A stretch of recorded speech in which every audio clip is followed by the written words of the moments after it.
May mga lugar talagang hindi lang maganda. May mga lugar na parang may ginagawa sa'yo.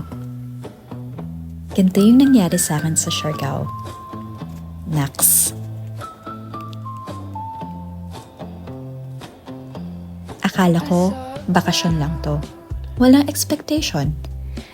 Bago ako pumunta ng Siargao, galing akong Germany. At kahit physically nakaalis na ako doon, parang yung utak ko naiwan pa rin. Hindi ako mapakali. Ang daming tumatakbo sa isip ko. Yung next chapter ko sa Amerika, nangingibabaw yung takot, yung anxiety, yung pressure, yung uncertainty, yung feeling na kailangan kong i-figure out agad yung buong buhay ko. Honestly, hindi naman ako pumunta sa Siargao para mag-heal. Hindi ako pumunta para hanapin yung sarili ko. Gusto ko lang talagang magpahinga. Tapos, di ko rin ma-explain. Hindi siya yung biglang may realization na lang ako. Hindi rin dahil pinilit kong maging present. One day napansin ko na lang, hindi na pala ako masyado nag-overthink. Parang unti-unti may nawala.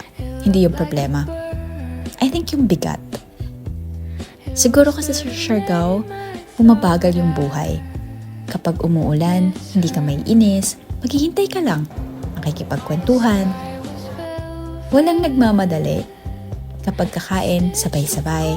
Kapag maliligo, parang wala kayong hinahabol.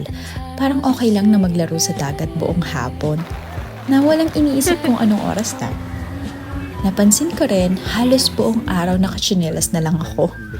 Minsan, barefoot pa. Paulit-ulit lang yung damit, buhaghag yung buhok, ang lagkit-lagkit, maalat yung balat, at alam mo yung nakakagulat.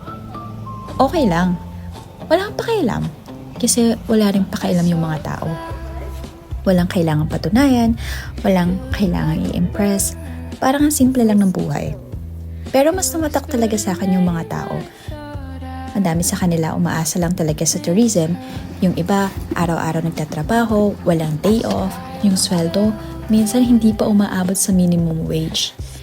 Pero sila pa yung unang humingiti. Sila pa yung marunong tumawa, sila pa yung marunong mag-welcome ng strangers.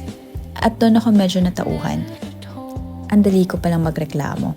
Minsan sobrang focus tayo sa mga bagay na wala tayo, na nakakalimutan natin kung gaano karami yung meron na tayo.